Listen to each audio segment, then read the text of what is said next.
primeiramente agradecer mas agradecer a oportunidade de estar com os colegas hoje à noite e com a nossa mestre, Tânia, e eu vou falar um pouquinho de uma área de pesquisa que eu faço. Eu sou da área de saúde, formação básica dentista, mas hoje eu fico mais na área da medicina, que se chama medicina tradicional complementar integrativa, e eu vou falar com vocês sobre um tema que é corpo, mente, emoções e espiritualidades, um novo olhar da saúde integrativa, tá?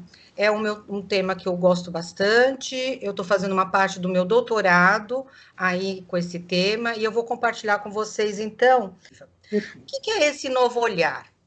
Então, aqui do lado esquerdo, nós temos a medicina integrativa, o que seria, e a medicina convencional do lado direito.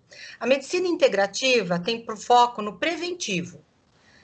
Ela inicia-se com a fitoterapia, tá? E ela foca principalmente em qualidade de vida. Enquanto a medicina convencional ou biomédica que a gente tem atualmente, o foco dela é curativo, ou seja, vai na doença, com uma medicação alopática, que são o quê? Comprimidos, remédios, enfim, tudo isso. E vai na quantidade. Eu preciso ter uma quantidade grande desse medicamento, alguma coisa, para poder dar para a população, para quem tem aquela deficiência ou aquela doença. E o que é a diferença maior de tudo isso? A medicina integrativa, ela é o modo de associação, sempre vendo o equilíbrio, então tirando o desequilíbrio e fazendo ele não interdependente, mas sim vendo ele o que é que acontece naquele todo, como saúde, tá? Ele tem a transformação das normas existentes. Por quê? Porque nós estamos acostumados a ter o quê? Aquela medicina que é curativa, que vai só em cima da doença. Eu tenho uma dor de estômago, eu vou no quê? No médico do estômago. Eu tenho uma dor renal, eu vou no médico renal. Eu tenho uma dor de cabeça, eu vou no neurologista. E ela não, ela tenta mudar isso para tentar ver por que isso está doendo e da onde é que vem. Foi sempre assim ou não? E também tem a predominância do quê? Do paradigma biomédico, que é essa coisa, sabe? Todo mundo vai primeiro. Nosso mundo é biomédico. E do outro lado, na medicina convencional, o que acontece? Ela não acredita na medicina muito integrativa, porque ela acredita o quê? No modelo dela. Hospitalocêntrico que a gente fala, né? E a interdependência de todas as ações. Cada especialidade é uma separadamente. E ela tem uma gestão muito resistente com a medicina integrativa. Então, na verdade, as duas, tanto na esquerda quanto na direita das setas, cada uma está indo para um lado. O que é interessante seria o quê? O meio, onde elas se juntam, não é uma ou outra, é uma e a outra. Uma não exclui a outra, né? Então, é esse que tem que ser o olhar. Então, aqui nós temos um breve histórico da medicina, onde a gente começa lá em Hipócrates, né? No século de 2 a 4 antes de Cristo, aonde tanto Hipócrates como Aristóteles como Galeno, o que eles viam? Ele é o pai da medicina. E o que ele estudava? O cérebro. Ele achava que tudo vinha dali e que a mente estava localizada no cérebro. Isso, gente, antes de Cristo. E assim foram todos eles com esse estudo e com essa percepção que o cérebro é que comandava as funções. E tem aqui no meio de todos esses homens uma mulher, que é a doutora Brenda Milner. É a única mulher, tá? E aí foi todo um desenrolar da história da medicina e da psicologia, que elas eram juntas, acabaram sendo juntas. Não existia psicologia naquela época, mas existiam os médicos que começaram a estudar esta área. E nós temos que, a partir da década de 90 até os dias de hoje, nós falamos que é a década do cérebro realmente, ou seja, Hipócrates estava certo lá naquela época. E realmente, com as técnicas de imagem, com tudo que nós temos hoje, está permitindo cada vez mais e mais codificar as áreas do nosso cérebro e dos nossos tecidos para ver o que é que está ligado com o quê? Porque nós temos 3 tecidos, a mesoderma, a ectoderma e a endoderma, e todos os nossos órgãos partem desses 3 tecidos. Então, tudo tem uma certa ligação. E aí, o que acontece? Quando, então, começou a medicina, nesta época aqui do Hipócrates, e até a época da doutora Brenda, também era muito usado, mas principalmente antes de Cristo, até 1820, era usado a fitoterapia e as práticas corporais, a acupuntura e tudo mais, eram usadas como tratamentos, tá? E aí, quando começou a medicina ocidental biomédica? A partir de 1889, quando eles conseguiram, finalmente, colocar a primeira planta em forma de comprimido, que foi o AS. E aí, o que acontece? Aí, quando eles conseguiram isso, e cada vez estudando mais a química das plantas, foi assim, uma enxurrada de medicamentos para várias áreas. Para a penicilina, para a parte de antibióticos, cortisonas, para pressão, para problemas de ansiedade. E aí foi cada vez mais e com associações, tá? E aí o que acontece? Vamos ver o que o AS, da onde que o AS veio. Ele foi o primeiro composto sintetizado em laboratório. E foi o primeiro composto vendido em comprimido. Quem descobriu foi um alemão, tá? Adolf Hermann Kolbe. E ele, quem é que foi? Ele era, historicamente, na história do mundo, ele teve início do uso em 3.000, era usado há 3.500 anos já. Em forma do quê? Para alívio de dores e de inflamações, principalmente quando a mulher tinha parto. Com o quê? Com a folha do salgueiro, que é a árvore chorão. Então, o AS, na verdade, ele vem da folha da árvore, do chá, vamos dizer assim, da folha do chorão. Mas eles conseguiram fazer a fórmula química, descobriu a química da planta, porque a planta, o que acontece? O que eles usaram como marketing da época?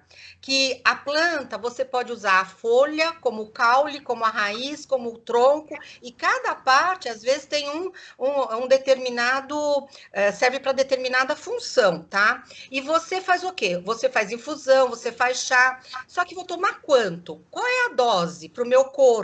Tem que ter uma métrica para tudo isso. E realmente, com o chá, com a infusão, com o emplasto, você não conseguia. Então, a indústria farmacêutica, ela usa qual a metodologia? A gente consegue dosar. Então, eu dou 500 miligramas por dose de quilo, ou uma gota por quilo, quando é para criança. Então, consegue-se fazer a dose daquilo, e aí fica mais na mão do profissional. Então, basicamente é isso. O primeiro foi a Bayer, e a primeiro foi a aspirina. E aqui, eu trago para vocês o ranking mundial, que chama-se, é um indicador chamado DAILIES. Por que eu estou trazendo isso para vocês? Vocês vão entender. Esse daqui... Esse indicador a gente usa muito para as pesquisas, principalmente na OPAS e na Organização Mundial da Saúde, aonde é a causa de doenças, tanto para mortalidade como para morbidade. Morbidade são as doenças que a população pode ter, em ambos os sexos, para 100 mil habitantes. Do lado da esquerda, foi o que foi... levantado em 1990, e o lado da direita é 2007. Então, o que nós temos? Que de 15 a 49 anos, em 1990, as doenças que mais atacavam, que mais atingiam a população eram as cardiovasculares, os problemas mentais e a violência, tá? O que nós temos em 2017 para a mesma faixa etária no mundo? Mudou. Nós temos agora, em primeiro lugar, as desordens mentais. E depois as desordens degenerativas musculares, que é as dores crônicas. E a cardiovascular passou para terceiro lugar, para a faixa etária de 15 a 49 anos. Para a faixa etária de 50 a 69 anos, nós temos a cardiovascular, que continua igual em 2017, as neoplasias, que são os cânceres, que continuam igual, e aí muda que em 90 a gente tinha as doenças crônicas respiratórias, e aí agora para 2017 são as dores relacionadas às músculos esqueléticas. E acima dos 70 anos continua doenças cardiovasculares, agora aqui para 2017 as neoplasias, e aí aqui entra as doenças crônicas respiratórias. Então, olha que interessante, a fase que a gente tem de adolescência e vida adulta, olha só, a doença mental, ela vem em primeiro lugar, isso é preocupante. E como que é isso no Brasil? No Brasil, nós infelizmente temos dos 15 aos 49 anos, tanto em 1990 quanto 2017, a violência. Ela é a primeira causa de morte e também de sequelas, de morbidade. E em segundo lugar, são as doenças mentais. Isso é muito triste para a nossa juventude e na vida adulta. E depois vem as dores musculoesqueléticas. E para a idade entre 50 e 69 anos e 70, praticamente continua igual, cardiovascular e neoplasias, só que até 69 anos a gente tem as dores musculoesqueléticas, e para acima de 70 anos, aqui começa a ver as desordens neurológicas, certo? E aqui as neoplasias na América Latina, principalmente, a gente tem que tomar muito cuidado acima dos 50 anos, porque já existe pesquisa dizendo que a maioria dos cânceres que nós vamos ter daqui para frente, acima de 50 anos, vão ser cânceres de peles com metástase. Por quê? Por causa do sol, por causa da claridade que existe no hemisfério sul. Então, tomar sol, isso tudo tem que tomar muito cuidado. Mas vamos guardar que na idade de 15 a 49 anos, nós temos os problemas principalmente das desordens mentais. E aí, aqui, eu trago para vocês, em cima de todos esses estudos, a Organização Mundial da Saúde, ela sempre lança, para cada 10 anos, o que vai ser feito nos próximos 10. E esse daqui foi lançado em 2010 a 2020, ou seja, ele está terminando este ano. E o que foi previsto num ranking desse há 10 anos atrás? Que, em primeiro lugar, nós íamos ter problemas com poluição do ar e mudança climática. Em segundo lugar, doenças crônicas não transmissíveis. Em terceiro lugar, já tinha uma pandemia prevista, só que era de influenza, não do Covid-19, e como foi agora. E os cenários de fragilidade e vulnerabilidade da população, principalmente no hemisfério sul, que é o mais pobre do mundo. A resistência dos antibióticos, o ebola e a atenção primária, porque nem todos os países têm atenção primária para a sua população, principalmente a população fragilidade, e menos ainda para problemas de desordens mentais. E aí nós continuamos com problemas de vacina, principalmente para dengue e para chikungunya. Então eu trouxe isso aqui mais como para explicar para vocês como que são feitas as pesquisas. Lembra que eu falei para vocês guardarem aquela senhora que era única?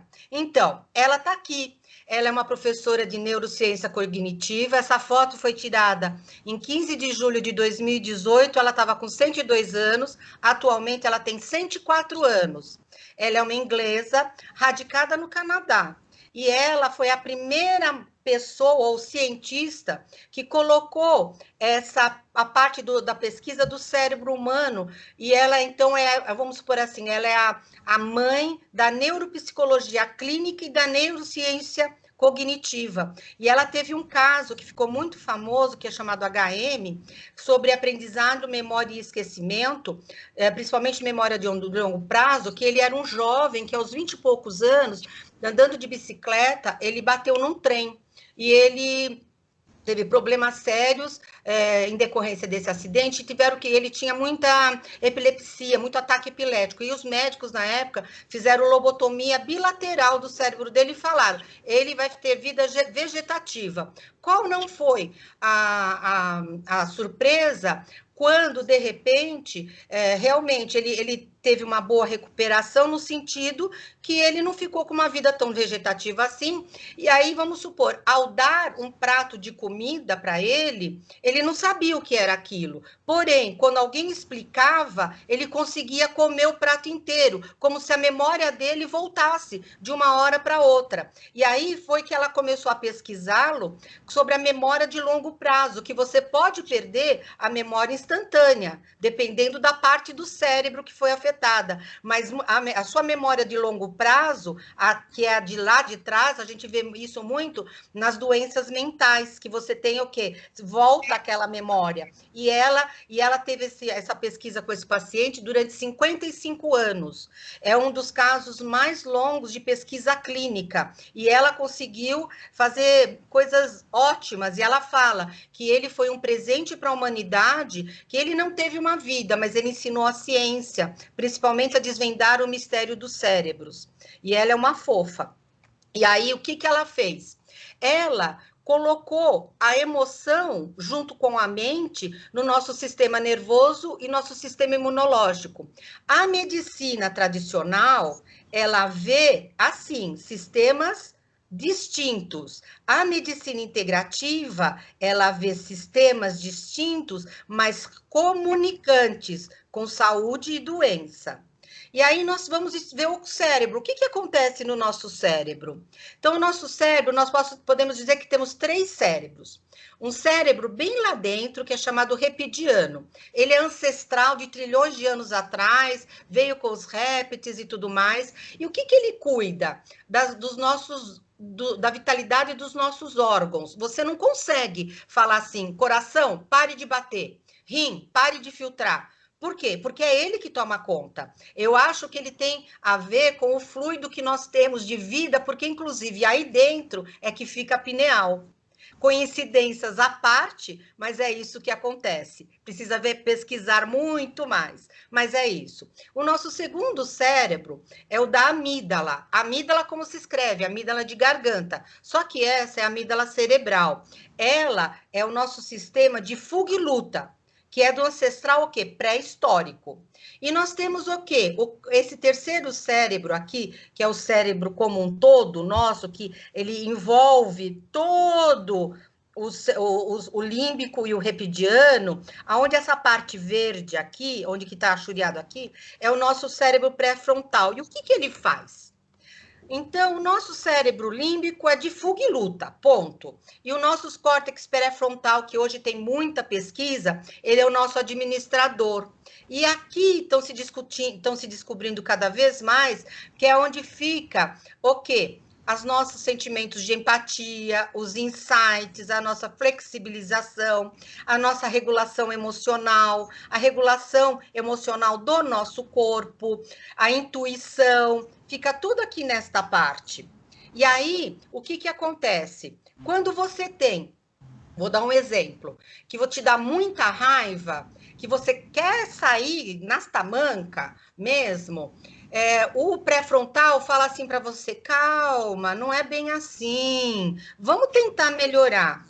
Agora, tem gente que a amígdala não quer nem saber do pré-frontal, e aí já manda aquela carga de cortisona, de adrenalina, e você sai com a pessoa. Então, a gente ainda está pavimentando essa estrada, onde a estrada que liga a nossa reação da amígdala para o pré-frontal é uma freeway, daquelas freeway importada da Alemanha, dos Estados Unidos, que vai, enquanto que a nossa reação do córtex pré-frontal, que vai com calma, não é bem assim, vamos ver o que é uma estrada esburacada lá da Transamazônica com chuva. Então, demora para chegar, mas a gente tem que aprender a usar mais essa parte, e nós vamos entender como que nós vamos usar mais essa parte. E aí a professora Brenda, ela nos presenteia com essa palavra enorme, psiconeuroendócrino imunológico. O que é isso? Psiconeuro. O estresse é visto hoje como um fator importante na nossa saúde e qualidade de vida. E ele ativa a liberação de neurotransmissores do cérebro, que vai aumentando nossa ansiedade, a dar depressão, e nós temos também dor de cabeça e tudo mais. Quem que ele está ativando? O nosso sistema nervoso autônico simpático, que é responsável justamente porque é a amígdala, lutar ou fugir. A ameaça está ali. E na hora que a gente tem esse pico de estresse, a gente vai tendo a complicação de hipertensão, diabetes, colesterol, obesidade, por aí vai. Porque é o eixo psicológico e neurológico. É exatamente isso daqui. A hipófise manda o hormônio para a nossa adrenalina, que vai o quê? Vai descarregar aquela carga hormonal. E vai te dar batedeira, e vai aumentar a pressão e tudo mais. Esse é o primeiro sistema. O segundo sistema é o neuroendócrino. O que ele faz? Também com influência de quem? Do estresse. O cérebro vai estimular o quê? As nossas glândulas endócrinas através de quem? Da hipófise. E ela vai reagir com cada uma tendo a sua função. Então, a suprarrenal vai dar uma produção enorme de cortisol e adrenalina e vai ativar os nossos hormônios todos. Então, essa daqui, vocês podem ver que tem o hipotálamo com a hipófise aqui, aí nós temos o quê? A tireoide, o timo, que fica aqui no meio do nosso coração, aí nós temos a suprarrenal e o pâncreas, nas mulheres, os ovários, e nos homens, os testículos. E ela vai simplesmente dar aquela descarga de hormônio.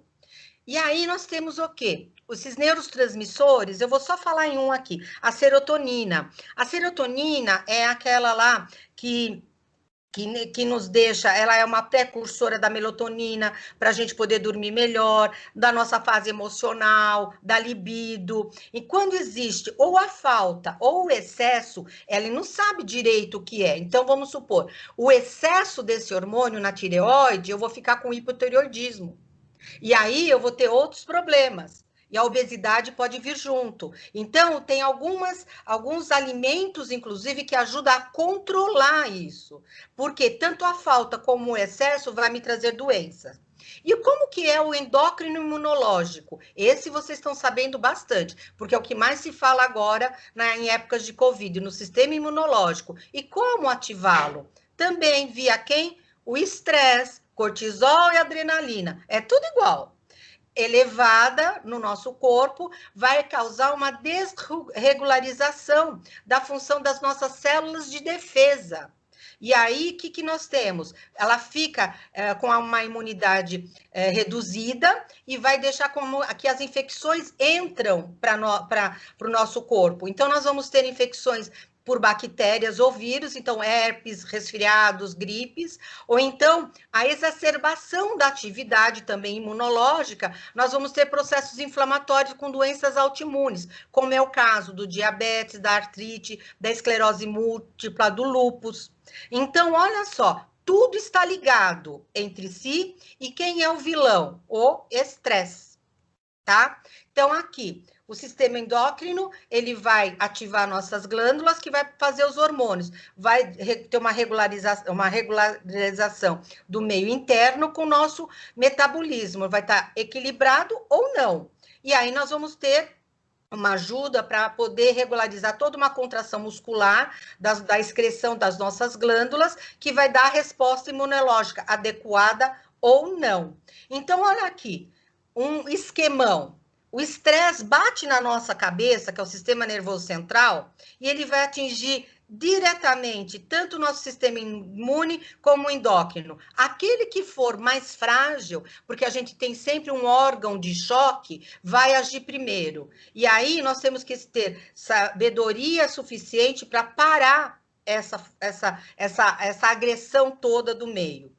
Porque o estresse, ele nos causa fadiga crônica, dor de cabeça, o trismo, apertar de dentes, aumento do ritmo cardíaco, uma hipertensão toda, o diabetes, problemas digestivos, sobrepeso, o sobrepeso, diminuição de desejo sexual, a parte emocional toda, que vai ficar toda bagunçada, problemas de fibromialgia, e com isso as pessoas têm a tendência de aumentar o alcoolismo, as drogas, o tabagismo, indo até um suicídio.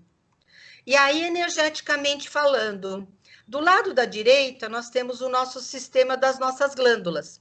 E do lado esquerdo, nós temos os nossos chakras, com as suas cores, que são exatamente aonde a gente tem o quê? As nossas glândulas. E aí vai entrar uma parte que eu particularmente estudo bastante não, estudo um pouco, vai, que é o meu doutorado, que é justamente isso.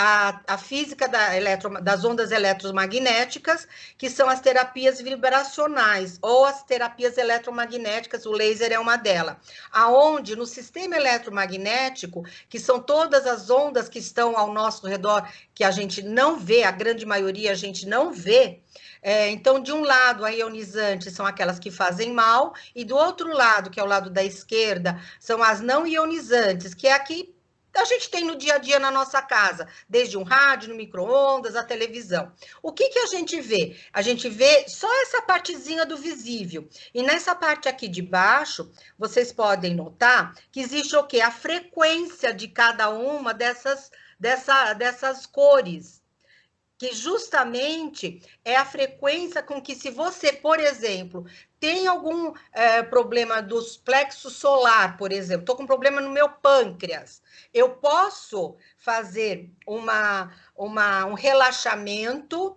aonde eu penso naquele meu corpo sutil, porque vamos lembrar das aulas do corpo sutil, ver qual é o chakra, qual é a cor daquele chakra e mandar a nossa energia consciente com a cor para aquela região e com isso melhorando toda a nossa parte orgânica física. Isso já tem muito estudo sendo feito, tá? Então, como que a gente pode parar esse estresse pessoal? Então, a resposta às exigências colocadas sobre a nossa mente, o nosso corpo, angústia, ansiedade, por aí vai. E as consequências fisiológicas. Como que é a receitinha para a gente fazer isso? Então, vamos lá. Eu tenho uma dor, que eu já comecei a falar do plexo solar, tá? Eu sinto um frio na minha barriga, eu tenho uma dor de estômago, enfim.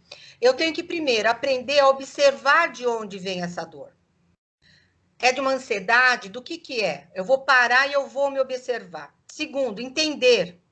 Olhando para perceber a reação da sua mente e não reagir impulsivamente. Não é com o lado límbico que você vai resolver. Você vai com o quê? Com o pré-frontal. Então, você imagina lá na sua cabeça, aqui atrás da testa, olha, eu não quero, eu quero descobrir onde está. E não começar fazendo coisas que não tem nada a ver. Depois, você vai lidar com aquela dor e com aquele seu sofrimento de alguma forma. Então, você vai começar a ter ideias, vai começar a pesquisar, vai conversar com um amigo para ver o que é, vai para o médico, mas você já vai saber o que você vai falar para o médico. Não adianta chegar para ele e falar, eu tenho uma dor, não fala mais nada. Você tem que saber também das ferramentas. E, por último, você vai ter que mudar toda uma experiência, que provavelmente alguma coisa você não está fazendo de muito certo. Então, o que nós temos? A biomedicina, aqui do lado esquerdo, ela é vista assim, cada um no seu quadrado. Eu diria que, atualmente, essa setinha, ela já está menor, porque hoje eles já estão começando a ver um pouco mais. Mas ainda falta, aonde eles veem a parte social, a parte física, a pessoa, os órgãos, a célula e as moléculas. Como que é na medicina integrativa? Começa pelo transcendental. Ou seja, tudo que está ao meu redor, que são essas ondas, que são esses impulsos, que a gente não sabe de onde vem, mas a gente sabe que existe. Depois a gente vai para o social, para o físico, para a pessoa, para o órgão, para a célula e para a molécula, onde a maioria das pesquisas hoje, nesta área de medicina integrativa, está a nível molecular e a nível transcendental, ou seja, nas duas pontas. Não que não existam as outras, existe, mas as duas pontas é que está sendo muito estudada, principalmente a transcendental com a epigenética, que eu vou falar daqui a pouquinho. E a nível celular é isso daqui. Então, nós temos o quê? Nosso corpo é feito por 30 trilhões de células igual a essa daqui. E 39 trilhões de bactérias. Olha só. Ou seja, nós temos mais bactéria do que célula, mas a gente tem muita bactéria boa e tem que ter um equilíbrio. Isso por quê? Todas as meus meus slides têm a referência embaixo. E aí, para quê? Para uma pesquisa que foi feita em Israel, em 2016, para um homem entre 20 e 30 anos, com 1,70 m, com 70 quilos. É isso que a gente tem. Onde? Lembra as pesquisas a nível molecular, e principalmente hoje estão aqui, ó, na mitocôndria, nessa bonitinha aqui, ó, que está se descobrindo tanta coisa, eu estou apaixonada por ela, o laser faz muita coisa aí dentro, e cada vez mais a gente está querendo saber da mitocôndria e o que ela pode fazer pela gente. Isso depois a Tânia acho que pode explicar até melhor para a gente, né, Tânia? Mas, enfim, é isso daí. Então, a pesquisa molecular está cada vez maior, querendo saber o que cada organela dessa faz e como que é, porque o nosso organismo vai trabalhando, não trabalha tudo ao mesmo tempo, cada órgão trabalha em um tempo diferente e tem um tempo de vida. Então, essa daí é uma área que está tendo muita pesquisa, tá? E aí nós temos que ter o organismo em homeostase. O que é homeostase? Equilíbrio. E como que é esse equilíbrio? A mudança externa, ela tem. Não adianta você falar que você não quer porque ela vem. Acabou. E a gente tem a disfunção interna. Vai depender do quê? De como que você vai trabalhar tudo isso, que vai desencadear uma resposta de compensação. Ou você vai ter uma falha nessa compensação e você vai ficar doente, ou você vai ser de sucesso e vai ter saúde. É simples assim. Não tem o que inventar a roda, tá? Porque o nosso sistema tem que estar em equilíbrio. Controle de frequência cardíaca, de temperatura, de frequência respiratória, de pressão, de balanço hidroelétrico, sempre. Nós estamos sempre numa gangorrinha, numa balancinha ali, ó. E não pode pender para nenhum lado. Pendeu para um lado, danou-se. E aí nós temos o quê? A alostose. O que é a alostose? Isso é bem legal, porque é o seguinte, todos nós temos um nível basal. O que é o nível basal? Eu aguento isso. E aí eu tenho o quê? Um estresse. Aí eu subo aqui, ó. Eu subo aqui no estresse. Tem um pico de estresse. Aí na fuga e luta, lá na amígdala, no pré-frontal, o que eu vou fazer? Aí, se o teu pré-frontal for mais esperto, se você deixar e trabalhar bem ele, você vai voltar para o seu nível basal, normal. E você vai ter outro pico de estresse, é a mesma coisa, e você vai tendo isso. Porém, o que acontece normalmente? Essa parte de cima. Eu tenho o meu basal, só que eu tenho um estresse. No meu estresse, eu subo, só que eu não consigo mais voltar para o normal. Eu fico já um pouquinho acima. Vou ter meu segundo estresse. Vou subir de novo, mas eu já não volto. E assim eu vou ficando cada vez mais nessa parte superior aqui. Eu não fico mais aqui, porque eu vou tendo uma sobrecarga alostática. E aí, mas como que eu faço para ter isso e ficar sempre com a carga normal? É uma coisa chamada resiliência. A resiliência que nos faz sempre voltar para o nosso normal, pelo menos tentar voltar para o nosso normal, tá? Porque senão nós vamos ter o quê? O chamado estresse crônico. E aí é que vão vir as doenças cardíacas, as hipertensões, diabetes e tudo mais. E aí vem essa pirâmide que um dia eu espero que ela esteja virada, que é a epigenética. O que é a epigenética? Nós sabemos que o mundo exterior, então, ele está nos mandando muita carga. É carga de câncer, eu tenho que fazer exercício, eu tenho estresse, eu tenho dieta, tem gente que fuma, tem infecção, inflamação. Um pouco de inflamação nosso corpo tem sempre que ter, mas não pode ser exacerbada. E aí vai essa carga toda vai modificando os nossos genes. E aí nós temos o quê? A epigenética que vai influenciar nessas atividades. E nós temos como mudar? Lógico que temos. Se ela muda para o ruim, a gente tem que mudar para o bom. E quais são as ferramentas que nós temos para mudar para o lado bom? É justamente o quê? Voltamos para a época lá de Hipócrates. Olha lá, as ervas voltando, as vitaminas voltando, a homeopatia. Então quer dizer que eu não posso tomar meus remédios alopáticos? Pode, mas tenta também um alopático. Uma naturopatia. Olha a meditação aqui, ó, que todo mundo estava falando, tá? Aqui os outros cuidados. A gente tem o osteopata, fazer uma massagem, fazer um exercício. Eu não gosto de exercício, eu mesmo não gosto, mas fazer um tati chuan, fazer uma caminhada, uma acupuntura, uma aromaterapia. todas essas práticas, que são chamadas práticas integrativas, ela vem para tentar ajudar a conter a mudança da nossa epigenética. Qual a mudança? Para o mal. E sim, a gente ir para o bem. Porque existe uma fórmula da felicidade. Qual é a fórmula da felicidade? A genética a gente não muda, vem do pai e da mãe. Mas as circunstâncias da vida eu posso mudar. Eu tenho que começar. As atividades intencionais que eu tenho também. Qual caminho que eu vou, para a direita ou para a esquerda? Eu posso até tomar um caminho errado, mas se eu vejo que aquilo não me está agradando, a gente tem que ter o suficiente para voltar para trás. E aí nós vamos ter o quê? A felicidade. Essas pesquisas começaram em 2002, teve depois em 2008 e elas continuam nas principais faculdades mundo afora, tá?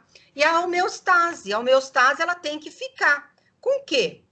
Medicina integrativa no meio, só que vocês podem ver que a medicina alopática, convencional, ela está aqui, ó, em primeiro lugar, porque é uma e outra, não uma ou a outra. Onde a gente tem a medicina tradicional chinesa, que seria a acupuntura, a naturopatia, as medicinas com as terapias físicas, que no caso é a biofotônica, que eu estudo, com laser, com tantas outras práticas que a gente tem, a medicina integrativa não alternativa, a yoga meditação, tá aqui, a psicoterapia e a cura espiritual. Ué, a cura espiritual, ela entra? Sim, ela entra. Ela é um dos fatores, tá? Como? Desta forma, religião, religiosidade, espiritualidade, tá? A espiritualidade não é não é institucional, desvinculada da tradição religiosa. Poderá ser benéfica para o equilíbrio físico e psíquico do indivíduo. Contribuirá para o processo de humanização do indivíduo e com o diálogo entre outros campos do saber. Dentre esses, o novo modelo da medicina integrativa, que traz ela como um dos pilares. Ela também propõe a intervenção no contexto de saúde do pensamento da espiritualidade, com seus benefícios, considerando o coping religioso, que é a área que a gente tem a religiosidade estudada dentro da saúde, especificamente para a saúde, como uma estratégia de enfrentamento nos mais variados dilemas que a vida traz. A medicina integrativa, ela vê o ser humano como um todo, corpo, mente, emoções, espiritualidade, no meio que se vive. É um holístico em saúde, não aquele holístico de ser uma coisa de outro mundo, aquela coisa assim, não. É um holístico pé no chão, com base em evidências científicas, multidisciplinar e interdisciplinar, de um processo de cura do paciente, quebrando o paradigma do modelo da biomédico e hospitalocêntrico. E embora se admita a importância da religião em seus aspectos institucionais, ou seja, Igreja Católica, budismo, muçulmana, enfim, todas elas, porque as pessoas têm o seu direito de escolher o que quiser. Tudo bem, a gente tem que respeitar. Ela fica evidente que é a vivência da espiritualidade, que é entendida compreendida como valores e ética que a pessoa tem, que será benéfica para a saúde integral do ser humano. Isso que é visto na saúde. Então, espiritualidade e saúde, segundo a declaração da OMS, é o aspecto tão importante quanto as dimensões físicas, psíquicas e sociais. E a espiritualidade, enquanto dimensão humana, é também uma ferramenta de cuidado integral, a qual tem se tornado um fenômeno de interesse em diversos campos de atuação assistencial, da educação, de pesquisa e, sobretudo, do autocuidado individual, associada a melhores enfrentamentos com a maior satisfação com a vida, e poder refletir em parte no bem-estar mental e físico, dando motivos para que as pessoas vivam as suas experiências de vida de maneira mais positiva, significativas e conscientes. Isso daí são todas declarações de de estudos mesmo, tá?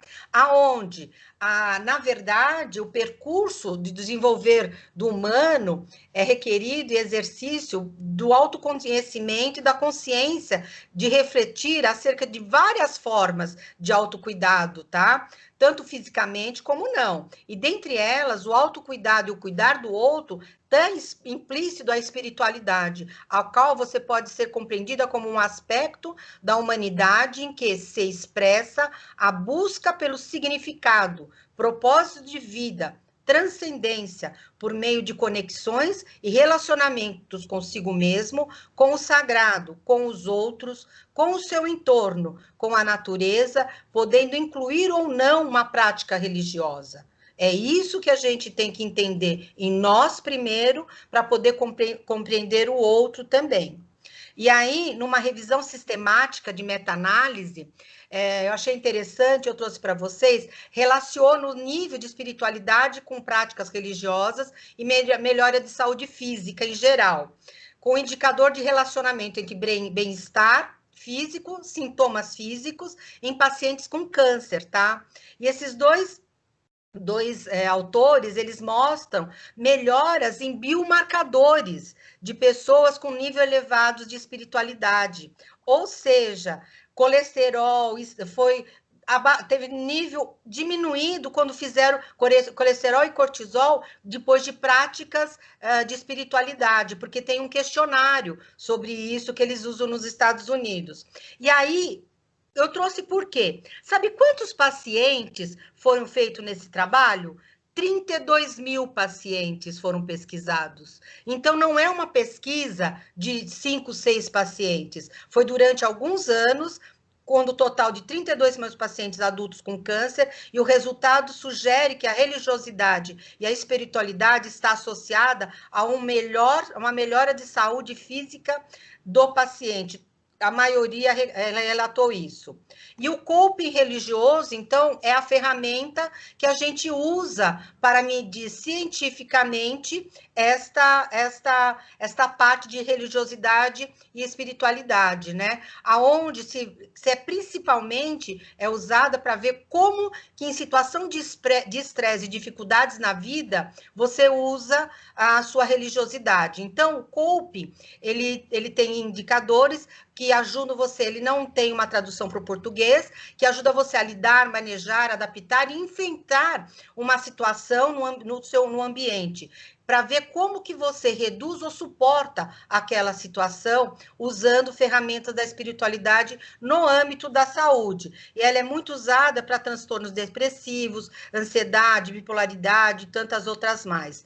E o suporte social e a vivência religiosa, ela, principalmente para pacientes que têm limitações impostas por doenças, aonde se vê nessas pesquisas que a religiosidade e a espiritualidade e a visão do mundo, do sofrimento e da morte que vem chegando, as pessoas, quando têm esse entendimento com essa prática, com as práticas todas que são oferecidas, ela tem maior aceitação e compreensão. E aí tem o quê? Aumento da sua resiliência. É muito interessante alguns estudos sobre isso, tá?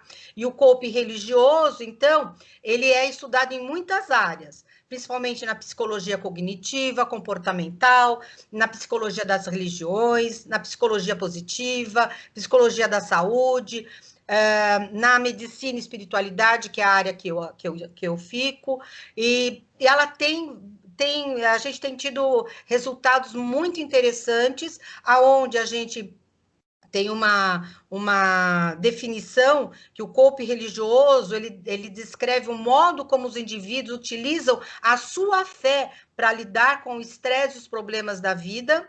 E mais, e esse RECOP a escala RECOP é uma escala, que é essa escala que eu falei, que é americana, que já foi traduzida aqui para o Brasil e ela já foi validada em português.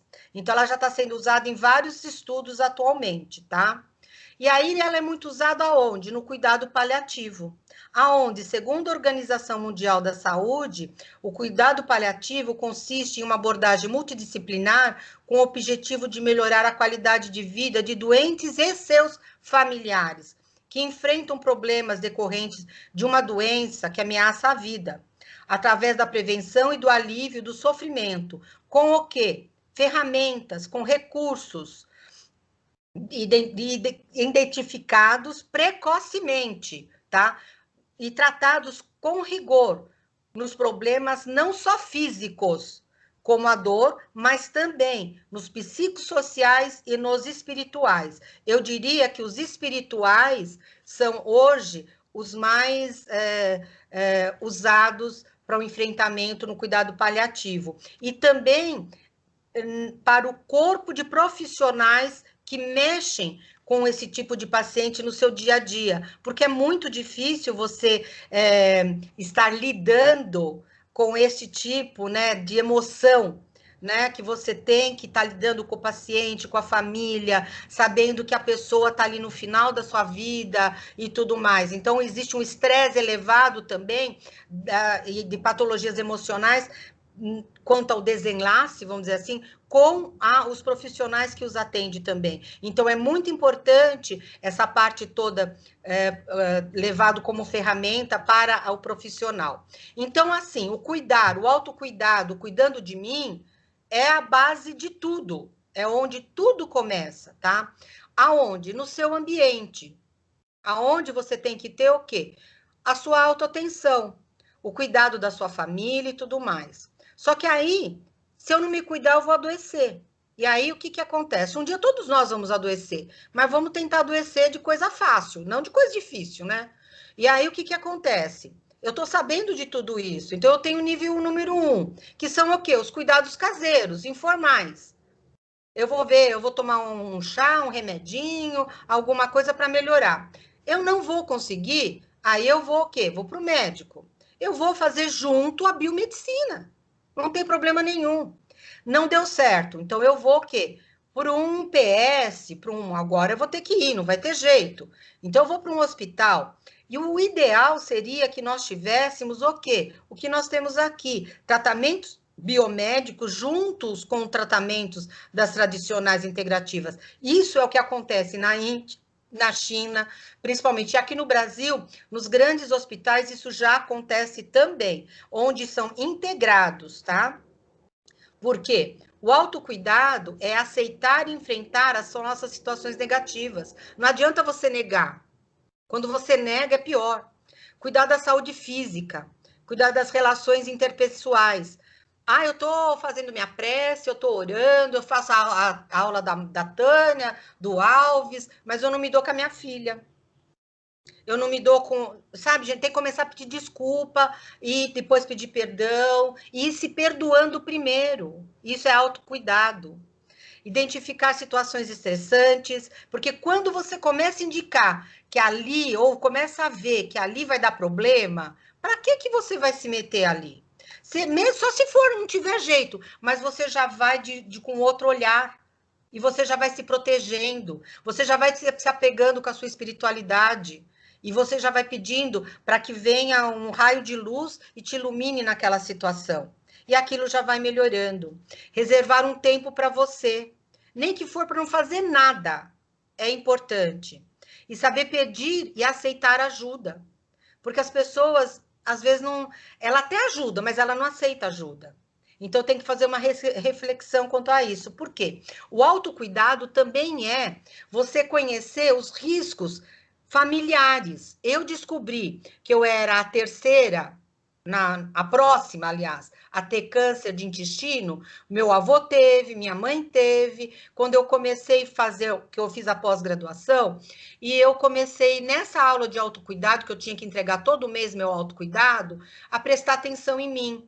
E aí eu percebi que eu tinha uns barulhos diferentes no meu intestino, resolvi ir atrás. Eu tenho intolerância à lactose e tenho problema realmente. E eu já estava começando a ter um tumor. E eu consegui o quê? Frear aquilo. Hoje eu tenho outro tipo de alimentação e nunca mais eu tive problema. Ou seja, conhecer os meus riscos familiares, a minha genética. Só que ali, ó, naquela fórmula da felicidade, a minha epigenética, eu já consegui dar uma mudadinha ali. Porque eu tenho que prestar atenção. Eu fui conhecer o meu corpo, fui fazer meus exames periódicos e aí adotei outros hábitos.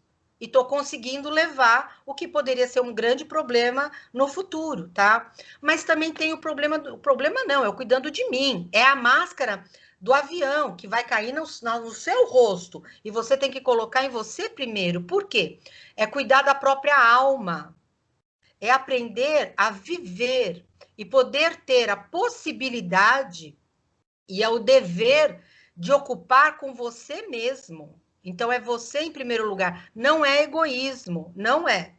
Poder construir uma cultura própria que consiga testar a capacidade individual de se manter independente em relação ao mundo exterior. Quanto mais você conseguir manter-se independente e feliz, é cuidar de você. Poder ter um objetivo espiritual, ou seja, poder produzir uma certa transfiguração de mim, enquanto eu sujeito da minha verdade. A espiritualidade, gente, é o ponto principal disso. Eu quero me conhecer, sempre eu tenho tempo disso.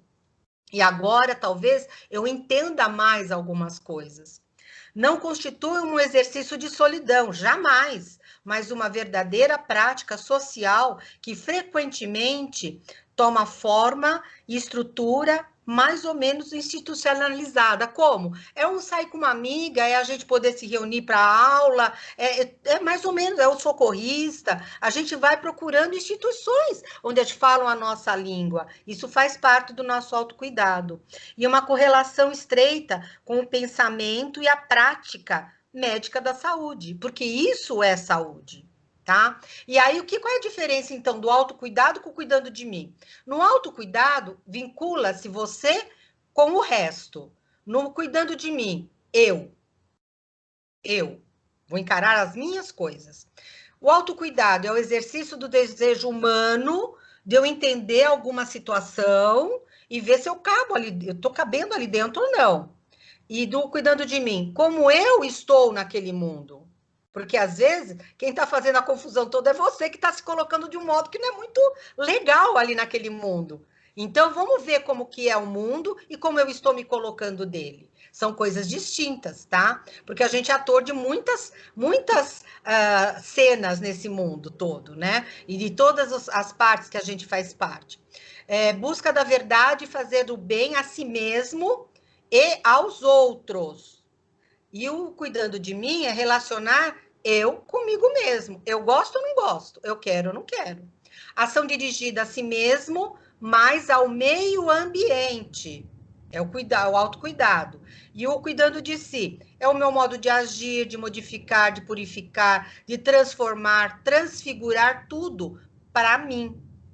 E, por fim, a finalidade de regular o próprio funcionamento de todas as práticas e as atividades que a gente desempenha, né, os atores que nós fomos, de forma deliberada, em seu próprio benefício, com o propósito de manter a vida, a saúde e o bem-estar, com o funcionamento integrado com o todo que o cerca, ou seja, aonde eu estou na Terra agora, o que eu vou fazer por ela. E por outro lado, politicamente é uma noção de ética da minha existência. O que eu estou fazendo está certo ou não para manter este mundo? Então, são coisas independentes, mas que são intimamente ligadas, tá? E a Organização Mundial da Saúde, desde 2002, então, ela prega essas práticas integrativas, e no Brasil, desde 2005, nós temos essas práticas integrativas, inclusive a gente tem duas cartilhas, tem essa e tem uma outra que saiu agora em 2018, que fala sobre a Política Nacional de Práticas Integrativas e Complementares do SUS, no Sistema Único de Saúde. Em 2018, agora nós temos 29 práticas. Entre elas, nós temos a meditação, temos dança, temos várias, e modifica várias práticas, que modifica de município para município, de estado para estado, aonde nós temos dois modelos, o sistema médico complexo, que é a medicina tradicional chinesa, a Ayurveda, a homeopatia e a antroposofia.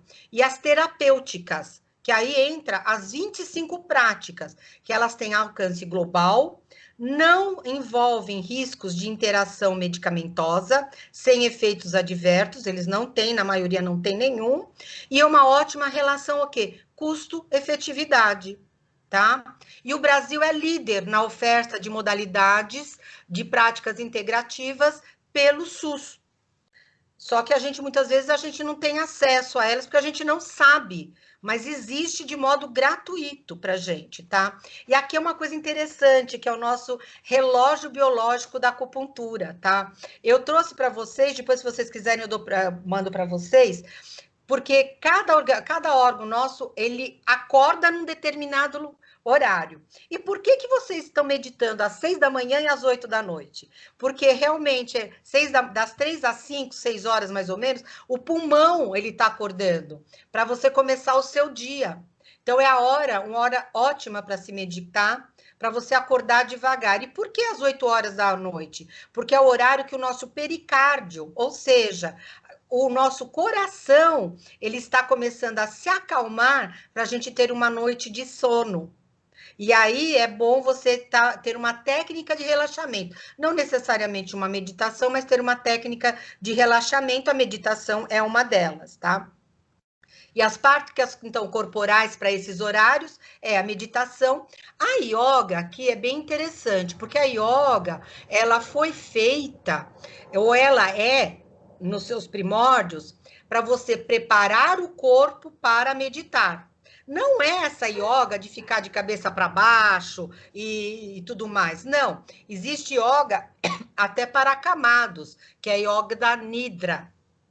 E ela é feita para você preparar o seu corpo para conseguir meditar. Mas você tem outras preparações também, como a biodança, a dança circular, a musicoterapia, o tai chi chuan, que são práticas corporais, tá?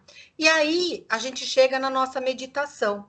Por que a meditação ela tá assim num boom e ela é tão importante? A meditação, na verdade, ela, em poucas palavras, é o desligar a mente. Por que é tão importante desligar a mente? Por tudo isso que nós já falamos. Porque o nosso fator principal de adoecimento é o estresse.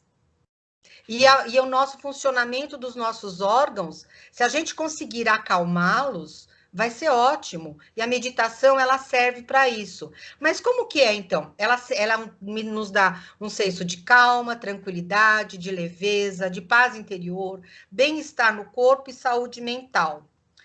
A que mais?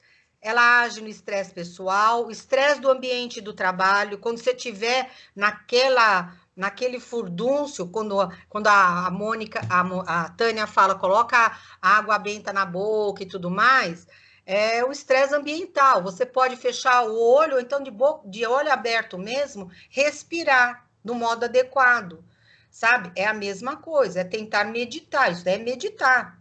É você não ter aquele estresse alostático enorme, voltar para o basal, reduzir a probabilidade de sintomas relacionados à depressão em adolescentes, principalmente, ajuda na qualidade do sono, melhora a cognição, ajuda na memória de trabalho, enquanto reduz os nossos pensamentos vagos, bem-estar psicológico, promove emoções positivas e as atenções e autorregulação.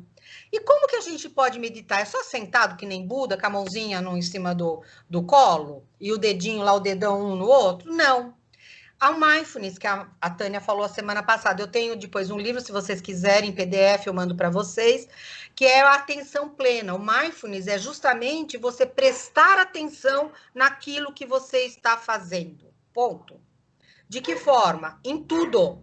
Em tudo, tá? É uma forma de meditar. Respirando. Respirar de modo adequado. Como que é respirar de modo adequado? Vamos fazer uma prática agora. Todo mundo senta de um modo bem gostoso, bem confortável. Coloca a mão direita na parte de cima do peito e a mão esquerda na parte de baixo do umbigo. E agora vocês vão respirar, fecha os olhos e vão respirar de tal forma que o ar vai entrar e a mão de baixo é que vai levantar, não a mão de cima. Vamos lá. Segura. e solta pela boca. Mais uma vez. Inspirando. 2. Segura. Solta pela boca. Mais uma vez. Segura. Solta pela boca. Mais uma vez. Segura. Solta pela boca. Mais uma vez. Segura. Solta pela boca. Mais uma vez. Inspira. A mão levanta, a mão debaixo do umbigo. Solta pela boca. A última vez, capricha. Inspira. Segura. Solta pela boca. Abrindo o olho agora bem devagarzinho.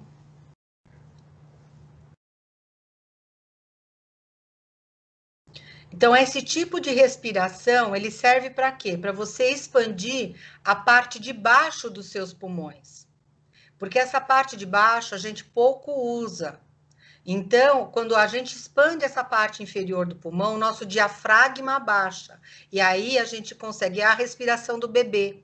E essa respiração, ela não sei se vocês conseguiram perceber, o certo é você fazer 8 vezes antes de você começar a fazer qualquer tipo de meditação ou de uma intenção ou tudo mais. Por quê? É o tempo que leva, inclusive, para quê? Para o ar entrar pelo nariz e ele entra embaixo do nosso cérebro e ele resfria toda essa parte inferior da nossa glândula hipófise, inclusive, tá? Ou então aí você faz, depois dessa respiração, um seu relaxamento do corpo. E aí você pode se concentrar para uma prática religiosa, para o que você quiser, ou até para dormir. Caminhando você pode meditar, falando um mantra.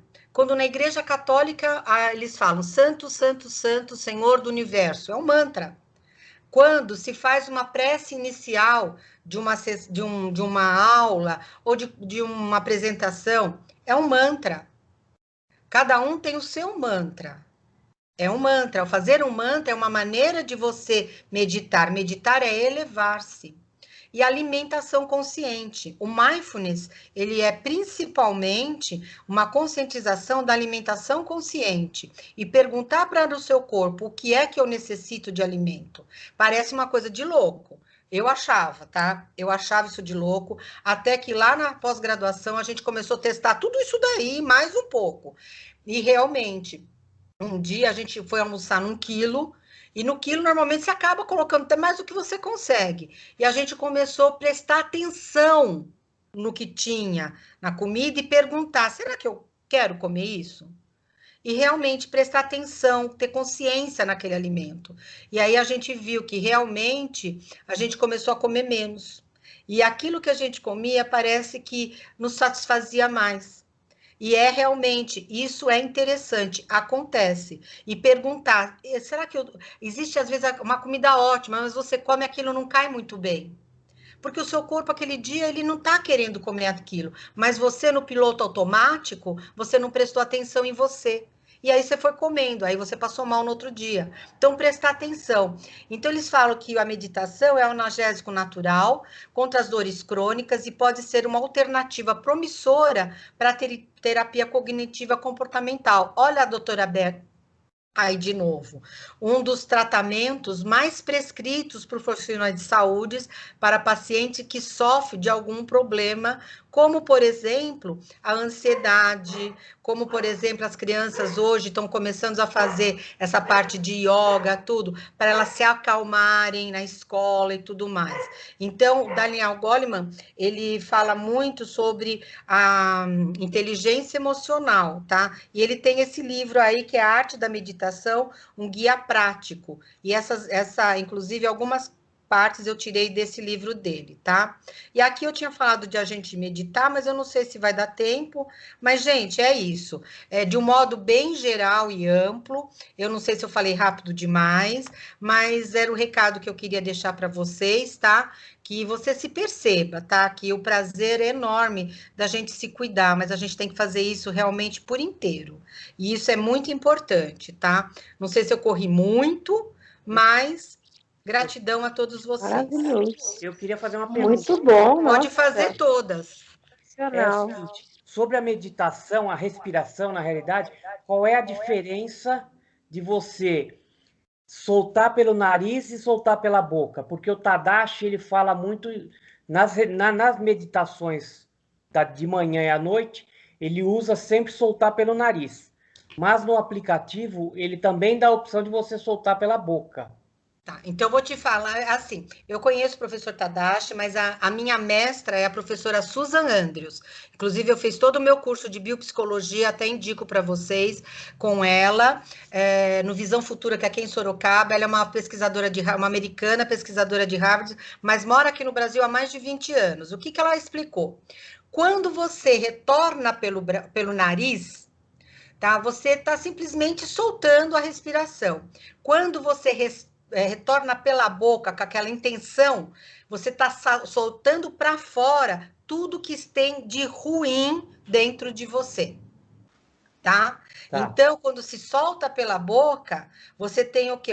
Você emana muito mais essas energias deletérias que o estresse impregnou dentro dos seus órgãos, tá? É a hora, inclusive, que se você tiver alguma dor, vamos supor, uma dor abdominal e tudo mais, você pensa naquela dor e você joga ela para fora.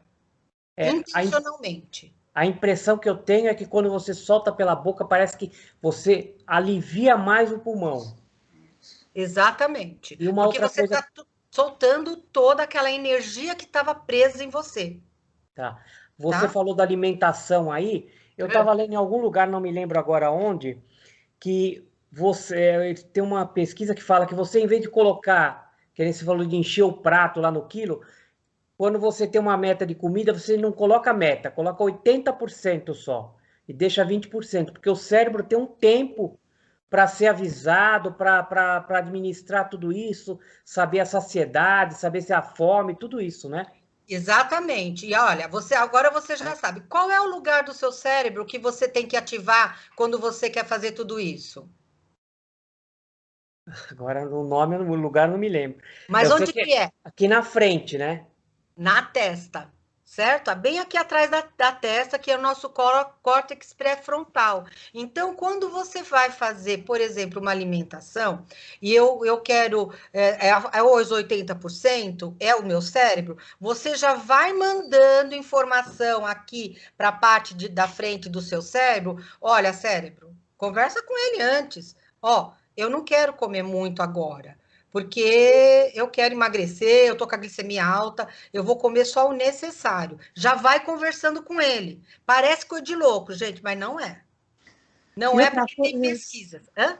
E outra coisa também, assim, só falando nessa parte de fisiologia, é a mastigação, né, também, porque mastigação, mesmo quando você coloca no prato, é o que eu sempre brincava com meus alunos também, você vai num quilo, você enche o seu prato, está morrendo de fome, você come em 10 minutos. Come rápido. O que aconteceu? O seu cérebro, o seu estômago não teve tempo de produzir todos aqueles hormônios e tal, para mandar para o cérebro para falar, estou saciada. Aí você vai lá e repete. E aí, depois você comeu o segundo prato, você não consegue nem sair do restaurante, né? É que dá então, impressão... Assim, você tem que mastigar. São 30 Você sabe, Tânia? Eu achei que era 43. São 30. A minha mastigação é assim. A minha mastigação é muito rápida, assim, muito devagar. Eu sempre comi muito devagar. Então, qualquer coisa, pode ser gelatina, eu tenho que mastigar. Eu mastigo. E o pessoal acha engraçado, acha, nossa, muito errado, ela mastiga tudo, e senão eu não consigo engolir. Na verdade, é um conjunto de coisas, né? Então, a gente tem a ação a psicomotora, a ação da boca, que tem que produzir a saliva, porque, na verdade, a nossa digestão começa na cavidade oral, na primeira garfada, porque aí o cérebro não sabe se vai vir um pedaço de carne ou uma folha de alface, mas ele vai produzir o ácido gástrico lá. E aí, você tem que realmente... você tem que realmente maneirar. Na verdade, é isso, maneirar. É atenção plena, Roseli. É atenção plena, exatamente. É que a gente não tem a consciência, né? Exatamente. Então, quer dizer que se a gente mastigar mais vezes, o cérebro vai se conectando. Já comeu bastante, porque ela já mastigou muito, né? Exatamente. Então, acho que é mais ou menos por isso. É porque vai dando tempo, né? Para o seu organismo se adequar e mandar a informação para o cérebro que já está você está saciada, né? Então é mais ou menos por aí mesmo. É aí, verdade. Legal. Vocês querem que eu coloque o relógio biológico? Só falo para vocês o que é? Dá tempo? Dá sim, ó. A gente tem 15 minutos ainda. Peraí, ó. Então, olha lá. Os horários, né? O pulmão. O pulmão é o primeiro órgão a se levantar, responsável por levar a energia Qi para todo o corpo e também para direcionar o sangue e, portanto, o oxigênio nos órgãos. Não é coincidência que este é o melhor horário para meditar. A base da meditação é a respiração lenta e profunda, que rapidamente nós fizemos. Das 5 às 7 é a hora do intestino grosso. É este o melhor horário para esvaziar o intestino, porque é o horário da força máxima nesse órgão e, portanto, a hora em que ele tem uma melhor capacidade de expelir o desperdício do nosso corpo. Nessa hora é ótimo, então, para você beber um copo de água morna. Interessante. Das 7 às 9 é o horário do estômago. O estômago tem a função de digestão, em especial das proteínas. Nesta hora do dia, quando a energia do estômago está no máximo, você deve fazer o quê? Aquele café continental. Comer bem e saudável. Das 9 às 11, é por isso que nos hotéis tem o quê? O café continental até 11 horas da manhã. Das 9 às 11 é o horário do baço. O baço é um órgão extremamente importante, porque transforma alimentos em energia para todos os órgãos. Se você não tiver feito um bom café da manhã, o baço é incapaz de fazer o seu trabalho bem, e você pode ter a energia reduzida, mas ainda há tempo, porque este horário ainda é indicado para você acabar de comer mais alguma coisa. Das 11 às 13 é o horário do coração. Esta é a faixa do horário do coração na qual deve ser evitado todo tipo de estresse físico. E é o horário que muita gente está no máximo do que? Do estresse no trabalho. E é o momento perfeito para fazer uma pausa, começar a relaxar. Neste horário, é desaconselhável fazer exercícios físicos intensos e ficar em ambiente muito quente. Das 13 às 15 horas, é a hora do intestino delgado. Esta é uma fase importante porque se está assimilando o almoço, para se obter o máximo da energia do que você comeu e, portanto, deve-se evitar o trabalho pesado ou mentalmente estressante. A primeira parte desta faixa horária é ainda um bom momento para você se alimentar. Aqui é o horário da sesta na Europa, nos países europeus. É o horário que eles fazem lá uma paradinha de meia hora, 1 hora ou mais. Na Espanha, né? Isso. Das 15 às 17 é o horário da bexiga. Este é o melhor momento para fazer as coisas mais importantes e difíceis do dia. Se tem coisa difícil para fazer, para falar, a partir das 3 horas da tarde. Como estudar, dar o melhor do trabalho, você deve estar bem alimentado, hidratado, para conseguir para o resto da jornada. Das 17 às 19 é o horário dos rins. Os rins são fundamentais para a medicina tradicional chinesa, são particularmente relacionados à energia. Esse é o momento em que começamos a sentir a energia se baixando, o cansaço vem chegando, e neste caso, comer algo salgado, não muito, pode estimular os seus rins nessas funções. Das 19 às 21, é o pericárdio. O pericárdio está intimamente relacionado com o coração. Ele é a membrana, na verdade, que protege. Este é o momento ideal para fazer uma prática que ajude a relaxar ou induzir ao sono, como a meditação, uma atividade física leve, uma leitura e tudo mais. Mas também dedicar-se ao convívio de família. E ter uma noite, deve-se comer pouco.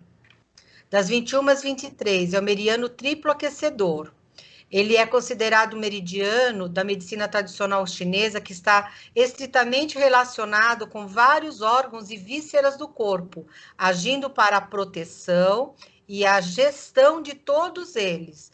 Durante esse tempo, um pouco antes no inverno e um pouco mais tarde no verão, nós devemos já estar dormindo. É o horário bom para adormecer. Das 23 a 1 hora da manhã é o horário da vesícula biliar. A vesícula biliar ela está extremamente ligada ao fígado. Neste momento, você precisa estar dormindo mesmo, ou então você vai gastar as reservas de energia que você tem desse órgão. E muita gente está tendo o quê? Esteatose de fígado. Porque muito provavelmente está dormindo tarde, fazendo um monte de coisa, e o fígado, não, junto com a vesícula biliar, não está conseguindo se desintoxicar, porque o funcionamento dele, durante esse tempo, da 1 às 3 horas da manhã, é essencial, porque ele está no mais alto nível de energia, portanto, no máximo da capacidade de desintoxicar o nosso corpo, para mandar para quem? Para o nosso intestino, e aí logo depois a gente já poder acordar. Muito bom. Nossa, bem legal, né? Muito bacana. Nossa, mas aí quem não tem a vesícula biliar, então tem um déficit nisso, né? Então, compensa, acho, né? Então, mas você compensa. Você lembra do energeticamente dos chakras? Você tem como ativar pela cor do chakra. Existe um exercício para isso, aonde você vê a cor, que é o chakra, do órgão que você não tem, e você imagina aquela cor e aquele órgão naquele lugar. E você emana a sua energia positiva. Quando você falou de cores, eu lembrei de cromoterapia, né, Roseli? Também. Também. Isso, né? Também. Só que hoje a cromoterapia ela está sendo bem usada ainda, mas a fotobiomodulação, que é a biofotônica, ela veio como uma parte da física para explicar esses fenômenos todos. Inclusive, esses fenômenos todos que a gente está tendo, das ondas e tudo mais, que as pessoas... que a gente tem no nosso dia a dia, né? Que a gente não vê, né? Uhum. Então, e principalmente os estudos, como eu disse, do coping da espiritualidade. A OPAS está tendo na vitrine do conhecimento, vai ter uma página específica para espiritualidade. E é interessante usar. Você conhece esse questionário do coping? Não. Então, ele é bem interessante, sabe? Eu acho que é uma coisa que até no socorrista podia colocar esse tipo de questionário, porque ele é um estudo científico que é validado, sabe? E são dados importantes, principalmente para um lugar onde se tem essa parte da saúde, é voltado para a saúde, sabe?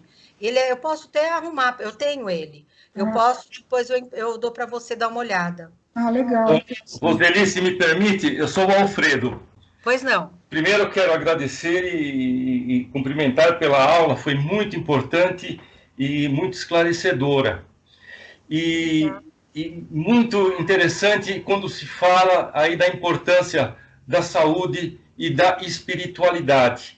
E tem muito a ver com o que eu estou passando aqui nos meus últimos anos. A Tânia sabe, ela tem acompanhado, o seu Antônio também, que é um exemplo disso, de que a força da espiritualidade está atuando. É o caso da minha senhora, é uma grande médica que foi ela acometida em meados de 2017 de uma doença neurológica rara e degenerativa e que leva a óbito em 1 ano. É o histórico dessa doença. Ela atinge a parte do cérebro que comanda a fala. Ela vinha trabalhando 12 horas por dia, isso em meados de 2017, e começou ela repetia as palavras. E aí percebemos isso. Nossa filha, que é também médica, a minha senhora é médica, minha filha é médica psiquiatra, foi fazer uma ressonância e deu como suspeita dessa doença que comanda, é a parte do cérebro que comanda a fala. E realmente isso foi tendo uma forma degenerativa. Agora, incrível, ela resistiu assim, heroicamente, eu diria até divinamente, porque já vai para quase 4 anos e que ela está resistindo essa rara doença. Hoje, no começo, ela tinha, no primeiro ano e meio, eu não dormia, porque falava que levava óbito em 1 ano. Eu ficava muito preocupado. Mas, olha, foi muita fé, tanta... E ela nunca se deprimiu, nunca se abalou, nunca, sempre... Ela que dava força para mim. Só que foi perdendo com o tempo a capacidade da fala e hoje está num estágio avançado que atingiu a parte cognitiva dela também. Mas hoje ela está numa fase que é da serenidade. Ela é serena, ela é esperta, lógico, não fala, não consegue falar, mas ela se alimenta bem à base de comida pastosa, né? E dorme bem e ainda tem um pouco de força vital. E graças ao que... Aí eu considero isso é o segundo pilar nosso. O primeiro pilar é o pilar da material, né, da medicina, da ciência, dos bons hábitos, né, da alimentação. E o segundo pilar, que é o pilar da espiritualidade. Eu acho isso daqui é fundamental. E é o que está fazendo com que ela ainda tenha essa força de viver. Agradeço ao senhor o seu testemunho, né? E o senhor me deu a prova daquele diapositivo que eu mostrei, da resiliência. Exatamente. Né? Acho que o senhor se viu ali na resiliência, né? Certeza. Exatamente. E também na espiritualidade, quando eu mostrei que aquele trabalho de pesquisa com 32 mil pessoas. E eu não trouxe o resultado, mas o resultado foi de 69% de melhora e de vida, que, como o senhor disse, que eles tinham dado um determinado tempo de vida e as pessoas passaram e muito. Então, isso que o senhor falou é a verdade, realmente, que a espiritualidade é o nosso pilar. Para a medicina integrativa, é o nosso 4º pilar, né? Porque Sim. A gente vê do corpo para cima, né? Sim. E por isso que hoje as maiores universidades do mundo fazem pesquisa na área de espiritualidade. Muito Exato. Obrigada, viu? Não, obrigado você, Roseli, pela sua... Foi muito esclarecedor, muito gratificante, viu? Foi muito enriquecedor mesmo, Roseli. Muito obrigada pela sua disponibilidade de vir falar isso conosco. Temos um novo professor para posso dar mais uma sugestão? Eu fiquei aqui na parte das práticas corporais. Por favor, inclua, sugestão, né? Inclua, que eu pratico a natação desde os 13 anos de idade. Até hoje, parei por causa da pandemia. Fui campeão paulista e tal. Inclua a natação. A natação é um esporte que, olha, ele é bom para a parte física, não causa impacto e ajuda muito a parte mental. Ajudou muito a minha vida inteira. Eu nadei a vida inteira. O ano que vem eu faço 60 anos como nadador. Olha, beleza. Com 73, vou fazer 73 e nunca parei de nadar. Então, inclua parabéns. Que a natação, olha, quantas ideias, soluções, ideias eu tive dando as minhas braçadas lá. Não duvido, com certeza. Tá bom, não, só para... O que vocês precisarem, tá às ordens, tá? Eu tô aqui, se vocês quiserem alguma coisa específica também, eu estou à disposição, eu tenho esses papers, tenho trabalho, tese, e tá à disposição. Só sobre o livro que você vai, da meditação. Tá. Mando sim. Pode Manda disponibilizar no então. grupo lá que eu baixo de lá. Tá bom, eu mando no grupo. Tá bom. Roseli, seu Antônio, uma pergunta rápida, por gentileza. Pode falar. Eu tenho um parente que ele trabalha de madrugada, tá? Numa empresa. Esses horários que você nos orientou hoje, como é que fica o metabolismo dele? O circadiano aí. Então, seu Antônio, é a mesma coisa.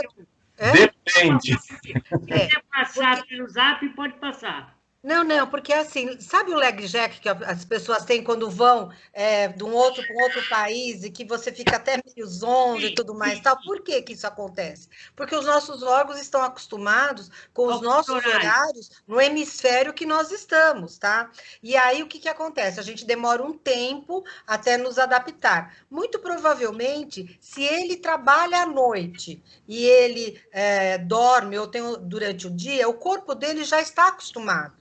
Tá?